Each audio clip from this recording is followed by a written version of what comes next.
13 hours nga biyahe padulong Basilan, mga kabisaya. Sulit ba? Hello mga kabisaya og welcome sa atong another vlog for today. Og kani nga vlog mga kabisaya, mo na gini ang pinaka the best decision nga akong gibuhat sa akong self. Kay grabe, di gini siya basta-basta nga pag huna-huna, pagbalanse, pag-timing sa paglarga kaning adlaw. Og first thing first, magtubil sa kita. Og kaning una natong tubil is 233 pesos. Og tan-aw na to kung asa pa ba nimo abot. Og kay hapon naman mimibiya sa CDO mga kabisaya, lain na gid ang weather pag abot na mog initaw. Nag-decide mi nga paspason ng dagan nga moabot mig mantikaw kay just in case nga dili gid kaya ang ulan, at least nami sa mantikaw kay gusto mi mga pi og magkaon og bibingka kay kana tugnaw na gid ka ng panahon na mga kabisaya. But thank God kay pag abot na mog mantikaw nagundang sad ang ulan, mutong nagpadayon na lang sad mi no kay gapason pud namo mura mi galumba ani sa ulan mga kabisaya kung kinsay una mo abot sa amua. Hangtod nga nakaabot mig iligan mga kabisaya og wala pa gid tuod giulan ang iligan, mutong paspas na sad kayo ang among dagan. Og morning first nga biyahe mga kabisaya nga wa mi hunong-hunong way kaon-kaon para mas makauna mig abot sa ulan. Og pag-abot na mo kulambugan mga kabisaya, nagsugod na sad ang talithi, pero may na lang gani kay igo ra gid nagtalithi, wa gyud nagkusog sa ulan.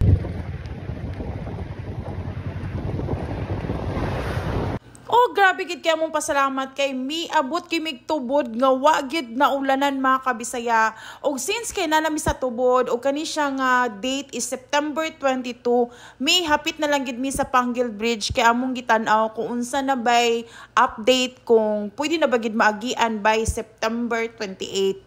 Og tuod mas limpyo na gid siya sa pag-ana na mo mga kabisaya, tapos wala na pud kayo mga materials para sa mga trabaho og ang mga suga mismo mga kabisaya nataod na sad og napintalan.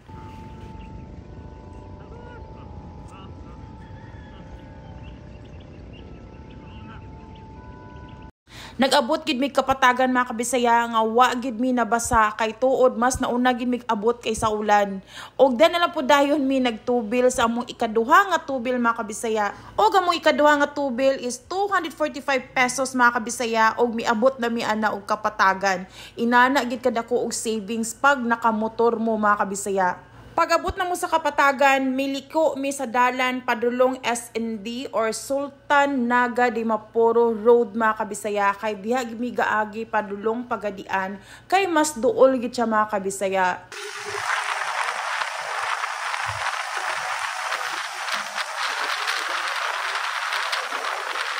Pag-abot na mo sa Upper Butadon kapatagan mga kabisaya, nalaban po na mo ni sa Ate Vivian. Og muna sa si Ate Vivian nga akong na-vlog katong namaligyag bibingka diri sa kapatagan. Around 5:25 PM mga kabisaya, miabot na ta sa Municipality of Sultan Naga Dimapuro, Lanao del Norte mga kabisaya. Ikaduha na nako ning agi diri mga kabisaya padulong Pagadian. Dagi kay ni siya tan-awon diri, dagag overlooking, tapos bugnaw pud kayo ang weather diring dapita tungod sa daghan kay mga tanom-tanom, mga kahoy-kahoy mga kabisaya. Og dili pud angay kabalakan kay napo kay makita diri nga mga gagmay nga tindahan nga pwede ka muhunong og mopahulay kung kapuyon.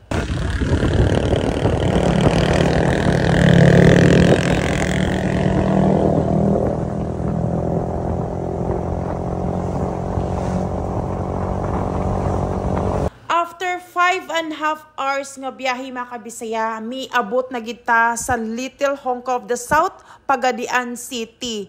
Grabe na jud kasakit sa akong lobot, gikan sa akong likod, kay grabe na gikatugnaw na anang mga oras sa mga kabisaya kay nagay portion nga naay talithi.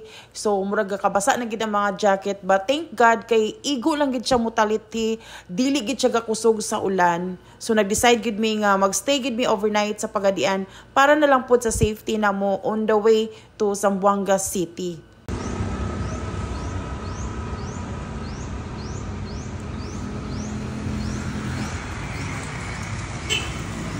The next morning mga kabisaya, sayon of sad mi nagbiyahe padulong na gid mi sa Zamboanga City.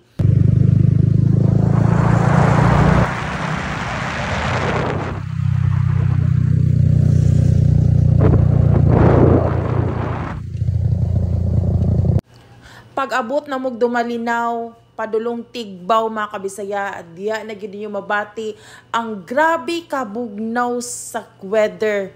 Grabe, murag ikag na sa Bagyo or grabe jud siya kabugnaw mga kabisaya.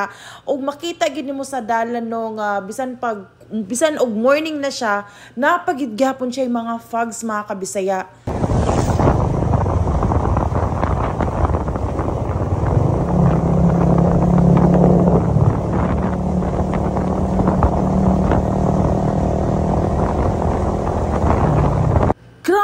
Kayo katugnaw mga kabisaya, imagine gaaso-aso na ang lugar tungod sa katugnaw anang dumalinaw padulong Tigbaw. Ug ana gid ko nga, my God, what if kung magtuloy-tuloy ang kabugnaw, makaya ba na ako? Kay kanagid nga time, grabe gid kay siya katugnaw mga kabisaya. Di gid na ko ma-explain ang katugnaw ha, na grabe na kaya kung nag-long sleeve ako, nag-jacket pa ko, pero grabe gid ang katugnaw, musuot gid ang katugnaw guys. Muntoy ana ko nga, what if kung magtuloy-tuloy ni kaya pa ba kana ko nimo biyahe nga inani katugnaw mga kabisaya? O tan-awan nyo guys, grabe gaaso-aso ang dalan. Ako pag ginagitanaw, kuan ka na, bas gaaso-aso ra na siya sa kuan, pero grabe guys, gaaso-aso siya sa katugnaw. Inana ka bless ni nga lugar diri, especially sa Tigbaw. Grabe ka bless ang lugar gid mga kabisaya. Imagine inana ang weather, di ba? Murag talag sa uno gid kay kumakitag inana nga weather nga gaaso-aso sa katugnaw. Sa Bagyo.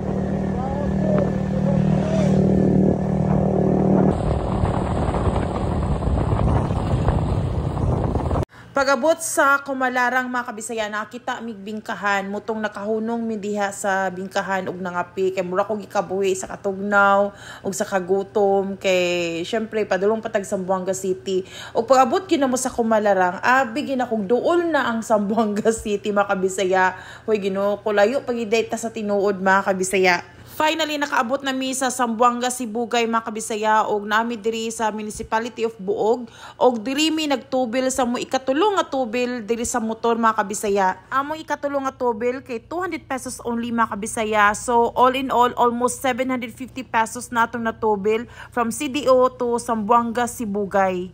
Og diri pa lang daan sa Zamboanga Sibugay mga kabisaya, mabati na gid nimo ang grabe kainit. Grabe jud kay kainit mga kabisaya. Tapos gipili na ko nga dili ko magsapatos mga kabisaya kay tungod since kay nagmotor lang mi, limited lang gid kayo ang pwede na mo madala. So mutong nag-Crocs lang gid ko kay two ways ang pagkuan, di ba? Pwede chinilas, pwede sapatos. Pero gibati gid nako ang kainit sa akong tiil mga kabisaya. Og kanang mga orasa, sakit na pud kayo akong likod ug akong lubot. Og happy gid kay ko kay since kina nami sa Zamboanga Sibugay, ana ko dol-dol na kita maabot aning Zamboanga City. Pero dako magid kay ning Zamboanga Sibugay mga kabisaya.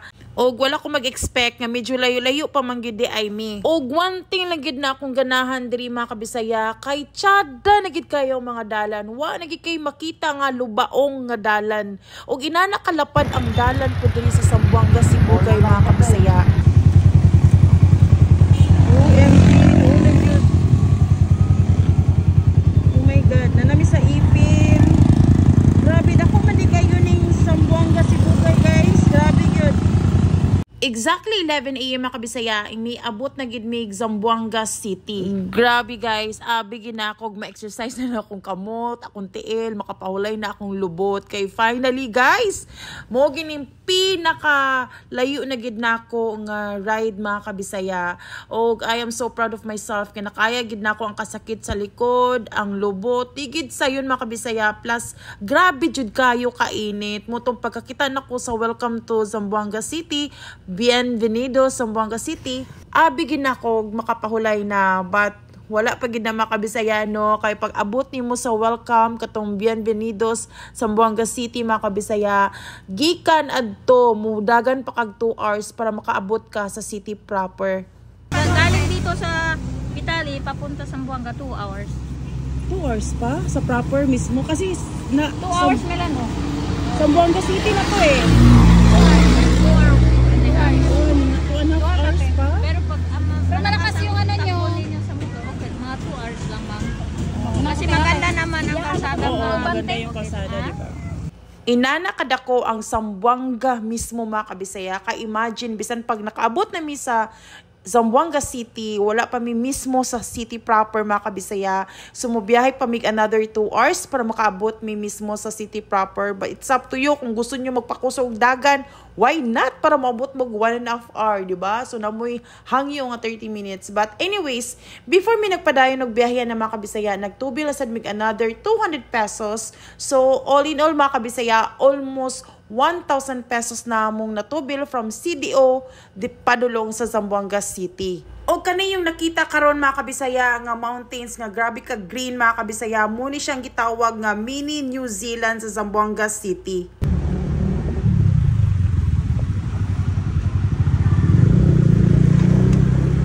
Exactly 12:46 sa udto mga kabisaya, miabot na gid ta sa Zamboanga City proper.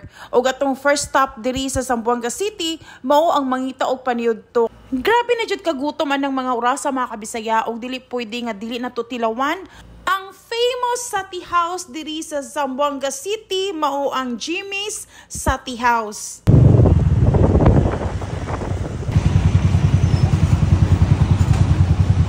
Tatlong atay man.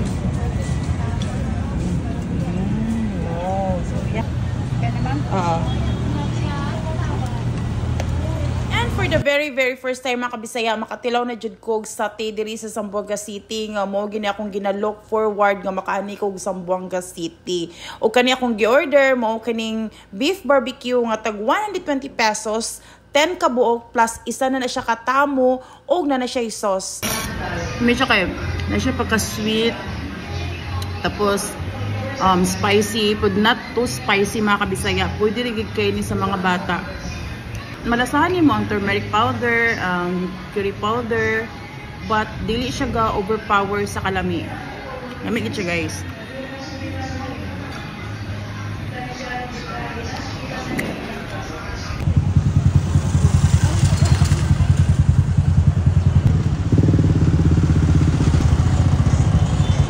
Pagkahuman na magkaon mga kabisaya, dali-dali na din mig adto sa ticketing outlet sa Allison Lines kay magkuha og ticket for Basilan. May nilang gani kay nakaapas pa mig kuha og ticket mga kabisaya. Og mo nilang rate mga kabisaya 140 kung aircon, 120 kung economy, o kung magdala kag motor mga kabisaya 300 pesos ang bayad nimo with motor na siya ug ang driver. Pagkahuman nimo kuha og ticket, napakay bayaran sa port mismo nga 65 pesos para sa bill of lading, then go na dayon mo sa inyong sakyan mga kabisaya.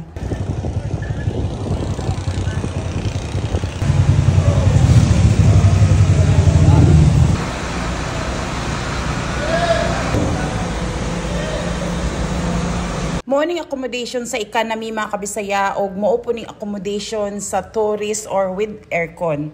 20 pesos lang ang difference sa accommodation sa economy o tourist or with aircon mga kabisaya. Tas plus star, pwede pa ka makahigda kung wala gi kay pasayro. Tas napagi snack bar. And around 4 PM sa hapon mga kabisaya, palarga na kita going Isabela City, Basilan.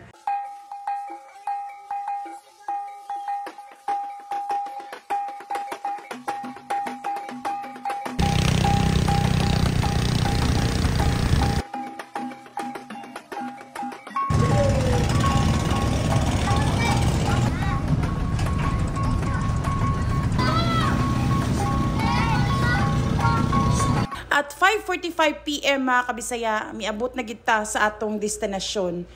Og welcome sa inyong tanan diri sa Isabela City, Basilan. Di jud ko katuo mga kabisaya nga nakaabot na jud ko diri sa Basilan kay parehasad ko sa inyo ha, isasad ko sa kadaghanan nga mohadlok muanhi diri sa Basilan. I must say, isa gining Basilan sa most underrated island sa Philippines.